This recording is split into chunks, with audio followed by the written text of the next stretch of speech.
آج میں مغرب سے تھوڑی دیر پہلے موقع ملا تو تلاوت کر رہا تھا جی تو سورہ حجر میں اللہ تعالیٰ نے اپنا تعارف کرایا بڑے شاندار الفاظ میں چاہتا ہوں کہ ناظرین وہی غور سے سن لیں. جی تو اللہ رب العزت فرماتے ہیں میرے محبوب نبئ عبادی انی انا الغفور الرحیم، جی کہ میرے محبوب میرے بندوں کو بتا دے کہ میں بہت بخشنے والا بہت مہربان ہوں، بے شک وہ ہے، بہت رحم کرنے والا ہوں. بے شک ہے، بے شک ہے. اگلی ہی آیت میں فرمایا وَأَنَّ عَذَابِي هُوَ الْعَذَابُ الْعَلِيمُ، اور میرا عذاب بھی بہت دردناک ہے.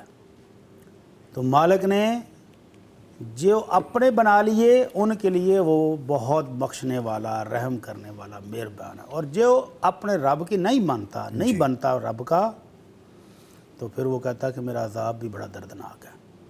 تو لہذا اس کی مان کے چلیں گے تو خیر ہی خیر ہے، اور کسی نے اگر ہٹ درمی کی ضدی ہو گیا سرکش ہو گیا تو اس کے لیے مشکل بھی بہت ہے. اور وہ مشکل میں نے آپ سے کہا تھا کہ میں آپ کو دو چیزیں بتاؤں گا. جی سارا دن میسیجز آتے رہتے ہیں، دو میسیجز بڑے حیران کن اور تشویشناک آئے. جی جب میسیج معاشرے سے آتے ہیں تو اس کا مطلب ہے کہ معاشرے میں یہ چیزیں ہو رہی ہیں، اسی لیے لوگ پوچھ رہے ہیں. تو ان کا یہ سوال پوچھنا اس بات کی دلیل ہے کہ ہمارے مہنگے ترین انسٹیٹیوٹ، ہمارے مہنگے تعلیمی ادارے جی ہمیں اسلام نہیں سکھا رہے. بدقسمتی سے، اللہ اکبر. بدقسمتی سے جو وہ سکھا رہے ہیں وہ بالکل اسلامی تعلیمات کے الٹا ہے. حالانکہ حکم یہ تھا، نبی رحمت صلی اللہ علیہ وسلم فرماتے ہیں طالب العلم فریضۃ علی کل مسلم، ہر مسلمان کے لیے علم حاصل کرنا ضروری ہے. کون سا علم؟ اسلام کا علم، کہ جس کے مطابق آپ اپنے معاملات زندگی ادا کرتے ہوئے کم از کم مسلمان تو دکھائی دیں. آپ کاروبار کر رہے ہیں، آپ شادی بیاہ میں مصروف ہیں، آپ خوشی غمی میں ہیں، کم از کم آپ کے کردار سے آپ کی سیرت سے پتہ تو چلے کہ یہ مسلمان ہے. جی اتنا علم حاصل کرنا ہر بندے کے لیے ضروری ہے. تو دو سوالات مجھ سے آج پوچھے گئے، ذرا وہ سنیں جی سر. اور پھر اپنے معاشرے میں ہونے والی اس تباہی کا احساس کریں کہ ہماری نوجوان نسل کدھر جا رہی ہے. پہلا سوال کسی بہن نے پوچھا کہ وہ شادی کرنے جا رہی ہیں ایک نان مسلم کے ساتھ، اللہ اکبر. اور شادی سے پہلے طے کیا ہو رہا ہے کہ ایک نکاح مسلمانوں کے طریقے کے مطابق ہوگا اور ایک لڑکے کے مذہب کے مطابق ہوگا.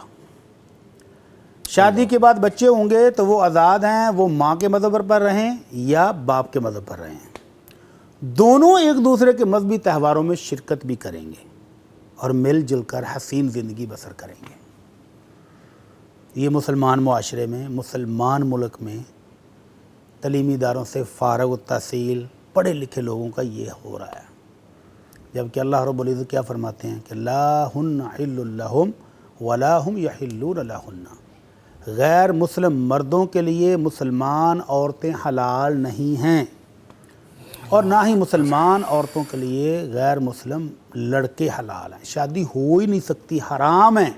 اور یہاں دیکھیں مستقبل بعید کی پلاننگ بھی چل رہی ہے کہ بچے ہوں گے تو وہ ماں کے مذہب پر ہوں گے کہ باپ کے مذہب پر ہوں گے، یہ ایک دوسرے کی تقریبات میں جائیں گے کہ نہیں جائیں گے، ساری طے کر لی ہے، اور آپ پوچھ رہے ہیں کہ یہ جائز ہے. اور دوسرا سوال اس سے بھی زیادہ حیران کن ہے، اس سے بھی زیادہ تشویشناک ہے کہ ایک عام مسلمان بالکل تھوڑا پڑھا لکھا بھی ایسا سوال کرتے ہوئے مجھے تو حیرانگی ہو رہی ہے کہ یہ کیسے معاشرہ ہے. سوال یہ ہے کہ ایک ماں کے ہاں دو بچے پیدا ہوئے، ایک بیٹا ایک بیٹی. جی ایک نے اس ماں کا دودھ پیا ہے، دوسرا نہیں پی سکا کسی وجہ سے. اب یہ جوان ہیں اور آپس میں شادی کرنا چاہتے ہیں. اللہ اکبر. یہ ہے ہمارا اسلامی معاشرہ. دلیل کیا ہے؟ ایک نے دودھ پیا ہوا ہے اس ماں کا اور دوسرے نے نہیں پیا ہوا. وہ بھائی باپ تو ایک ہے، ماں تو ایک ہے، دودھ پینے سے کیا ہوگا؟ شاید ان کے ذہن میں ہو کہ دودھ پینے سے جو رضاعت ثابت ہوتی ہے تو ان دونوں کی آپس میں رضاعت ثابت نہیں ہے. بھائی ماں ایک ہے، رضاعت تو ثابت کرنی ہے آپ نے کسی دوسری خاتون کے ساتھ. سگی ماں کا دودھ پینے نہ پینے سے کچھ فرق نہیں پڑتا ہے. ان کا والد ایک ہے، ان کی ماں ایک ہے، اور وہ پوچھ رہے ہیں کہ ان کی شادی آپس میں ہو سکتی ہے. بڑی سب سوری. اور میرا خیال ہے وہ کرنے جا رہے ہیں. سائل نے مجھے کہا جی آپ اپنا وائس میسج ہمیں ریکارڈ کر کے بھیجیں، ہم نے ان کو بھیجنا ہے.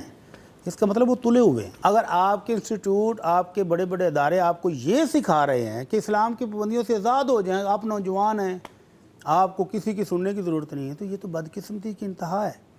والدین یہ سمجھ رہے ہیں کہ ہم نے مہنگے ترین اداروں میں بچوں کو ایڈمیشن دلوا دیا ہے، اب یہ اچھے مسلمان بنیں گے، اچھے پاکستانی بنیں گے، اچھے انسان بنیں گے. وہ تو کچھ بھی نہیں بن رہے، وہ تو کچھ بھی نہیں سیکھ رہے. وہ یہ بن رہے ہیں جو آپ فرما رہے ہیں. بڑی صاحب، میں بڑی معذرت کے ساتھ سمجھنے کے لیے میں ایک بات آپ سے کرنا چاہتا ہوں، اگر میں غلط ہوں تو تصحیح فرما دیجیے گا، لیکن میں پین کا اظہار کر رہا ہوں، یہ تکلیف کا اظہار کر رہا ہوں. اکثر ہم کہیں انٹلیکچوئل اور اس طرح کی سوسائٹیز میں بیٹھے ہوتے ہیں کسی گیدرنگ میں، تو جب ہم ایسی کسی سٹیج پہ آ جاتے ہیں نا، جیسے آپ ابھی ڈسکس کر رہے ہیں کہ یہ دو سوال آئے ہیں آپ کو، معاشرے کے بگاڑ میں بہت بھیانک صورتیں ہم دیکھنے کو آج کل فیس کرتے ہیں، ویڈیوز دیکھتے ہیں، خبریں سنتے ہیں، ہم خبر کی دنیا کے لوگ ہیں. تو سر یہی تو ہے اور کیا ہے جو آپ فرما رہے ہیں؟ اس سے بھی زیادہ المناک صورت. ایک جگہ پر ہم دعوت میں تھے، تو اس دعوت میں بہت سارے بڑے بڑے اداروں کے ٹیچرز موجود تھے. آپ کے نامی گرامی جو نامور ادارے ہیں نا لاہور میں، جی، ان کے ٹیچرز موجود تھے. ان میں سے ہر ایک جو ہے وہ کانوں کو ہاتھ لگا رہا تھا کہ ہمارے ادارے میں اسلام کی وہ دجیاں اڑائی جا رہی ہیں کہ اللہ کی پناہ ہے. اور ایک ٹیچر کہتا ہے جی میں نے باقاعدہ اپنی ٹیچنگ لائن کو اللہ حافظ کہہ دیا ہے، ان قباحتوں کو دیکھتے ہوئے جو میں ہر روز اپنی آنکھوں سے دیکھتا ہوں اور کچھ کر نہیں سکتا، بے بس ہوں. کچھ کہتا ہوں تو انتظامیہ ٹیچر کو فارغ کر دیتی ہے، اور وہ جو برائی ان کے اسکول میں ہو رہی ہے اس کی وہ حوصلہ افزائی کرتے ہیں. جی. تو اس لیے وہ کہتا ہے میں نے اللہ حافظ کہہ دیا کہ میرے بس کا بات نہیں کہ ہر روز اس گناہ کو دیکھوں اور برداشت کروں، میرے سے نہیں ہوتا.